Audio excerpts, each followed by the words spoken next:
What if there was a system that you could use when you are struggling to manifest the things that you desire to create your dream life, create balance in your internal world, or get into a state of alignment? My name is Amy, and in this video I'm going to be talking about a system that I use to do all of these things, get myself back into alignment and start manifesting and bringing about more balance in my internal world and my external world, which really has helped me to accelerate my personal transformation and growth. And the system that I'm going to be sharing with you today is based on the 4 elements.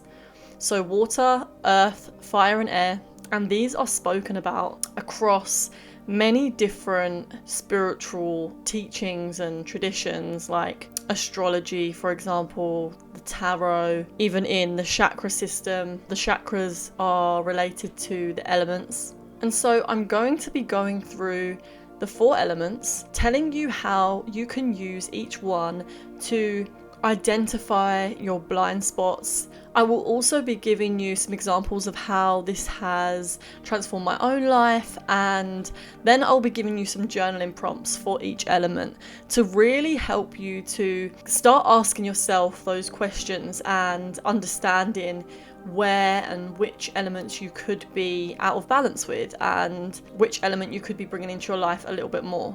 And number 1 is the element of water. And in the tarot, this relates to the suit of the cups. It's a feminine element, and it is very much related to emotions, intuition, going with the flow. If you think of water, it's flowing, it's moving.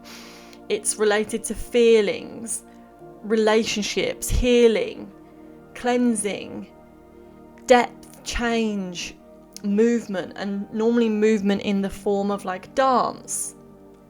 So these are like some key words that are related to water, and this is an element that I'm very much in touch with in my life. I just want to say as well, when it comes to learning about this system that I'm going to be teaching you here, you don't necessarily need to know your birth chart, your astrology birth chart, but it definitely helps. But if you want to try using it without looking at your birth chart, if you don't know your birth chart, then you can absolutely do that and do both, see what works for you. Sometimes just looking at the elements, I can kind of see where I'm out of balance in, probably from a conscious level, but then when I go in and look at my birth chart, I can really start to understand maybe things that aren't as conscious. But anyway, back to water. This is something that I'm definitely very in touch with, to the point where sometimes I can get a bit out of balance and be maybe a little bit too watery. And this for me looks like just going with the flow and doing my meditations and going with like how I'm feeling in the moment,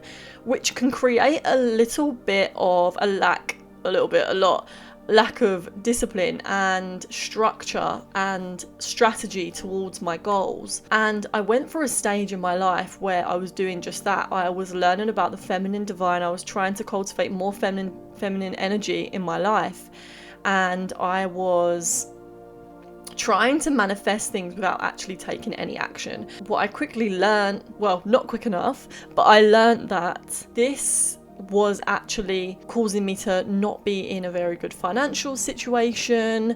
I was choosing basically not to stick to things. I was just kind of going with the flow of how I felt. And what I realized was, by learning about the elements in astrology, which is like the most basic form of astrology, is that I really needed to start grounding and bringing in more earth. And the earth is the next one I'm going to speak about.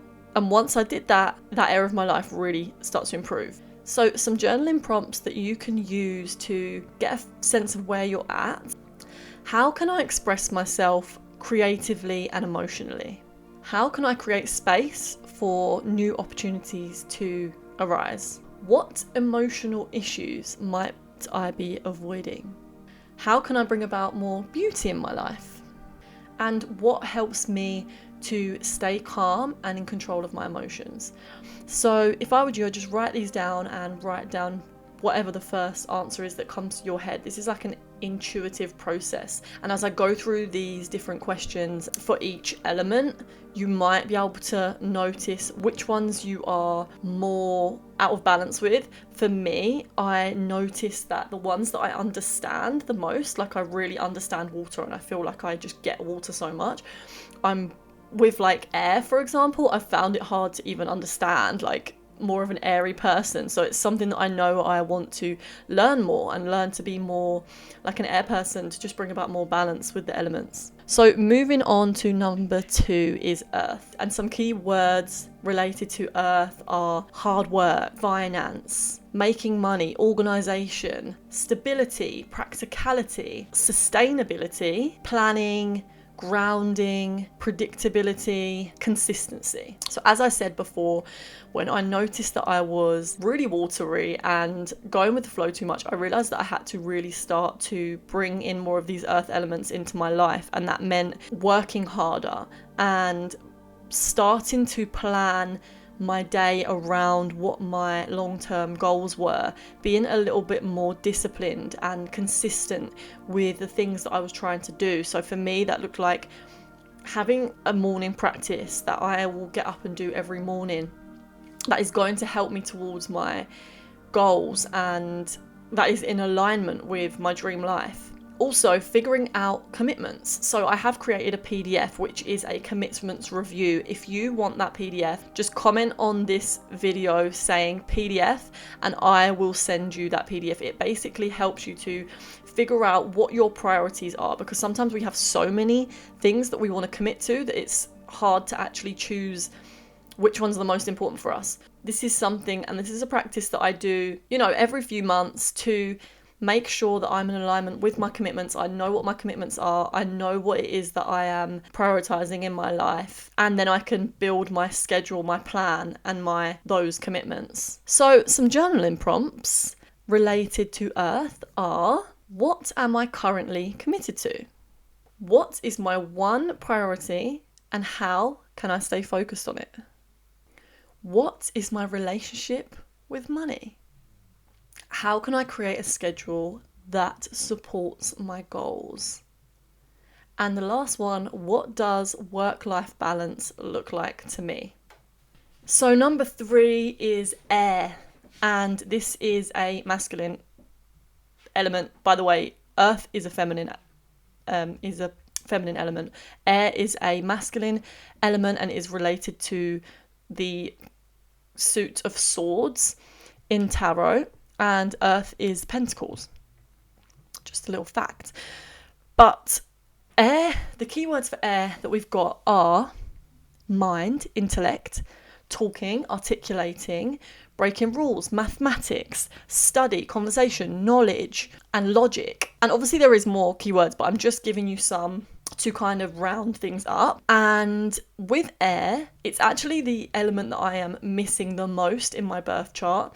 And this is something I learned from Deborah Silverman's book, The Missing Element. She basically speaks about when you look at your birth chart, everyone has an element that they are missing. Like, so you might have, for me, I've got loads of water, I've got quite a lot of air and fire, but I haven't got much air. Sorry, I've got quite a lot of earth and fire, but I haven't got much air. And this makes sense to me because even when I'm learning about air, I'm like, yeah, this does not feel like something I just get. Like water, I just get. It's just like in my nature. I just completely understand and know how it feels to be a water person. Whereas an air person, I find it hard to kind of get myself into their shoes. It's something that I like to work on, is these kind of things. So, for example, at the moment, I noticed that. So I love to read, but it's not something that I would naturally just like do necessarily. It really depends. When I first started reading, I realised that I had to really start to motivate myself, and it's something that I have to kind of schedule in and remind myself why I'm doing it, so that I can do that instead of my natural inclination, which would be to probably just meditate and go into my little dream world. But I also see how much reading helps me on this journey, especially with what I'm trying to do with my dream life. And I'm also working on air by getting better at improving my articulation and speaking and storytelling. So it's something that I've incorporated into my schedule, is to learn about storytelling and learn about how to speak, because this is something that I really enjoy doing and want to incorporate into my life. And also just like communicating is such a valuable skill. So the journaling prompts for air that I've got here are: what are the pros and cons of each opportunities? What new opportunity might arise from this pain? In what ways do I play the victim in my life? What alternative solutions are available to me? And what new ideas am I interested in pursuing? And what knowledge can I acquire?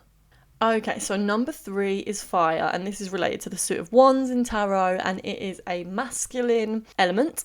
And this is related to passion, enthusiasm, inspiration, sexuality, drama, fun, childishness, feistiness, intuitiveness, honesty, optimism, movement. Usually the movement here is more related to like athleticism, whereas with water it's like flowy dance movement. With fire it's more like a competitive like energy. An example of how I have tried to observe myself with fire is to understand what like fires me up in life, what gets my passion going, what gets me, excited and in this state of flow.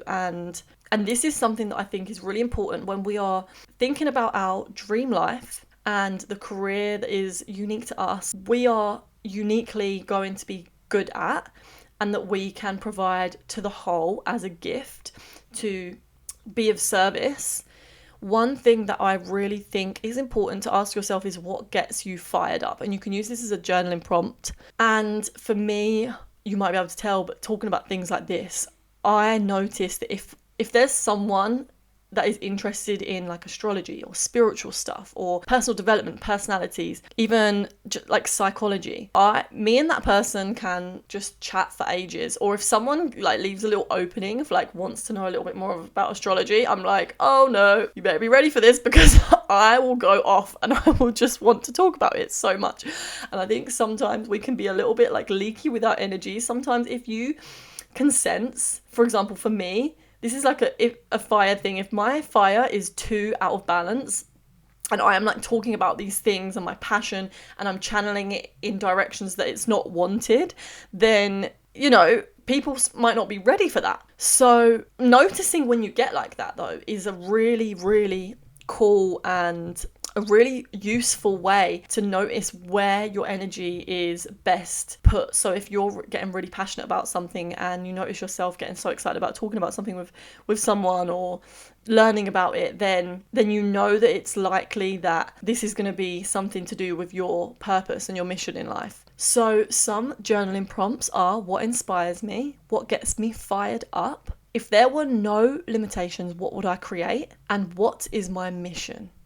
You can use those questions to figure out what your mission is. I feel like it's a lifelong journey of figuring out whatever your mission is. And I remember Eckhart Tolle saying in one video that your purpose is whatever you're doing right now.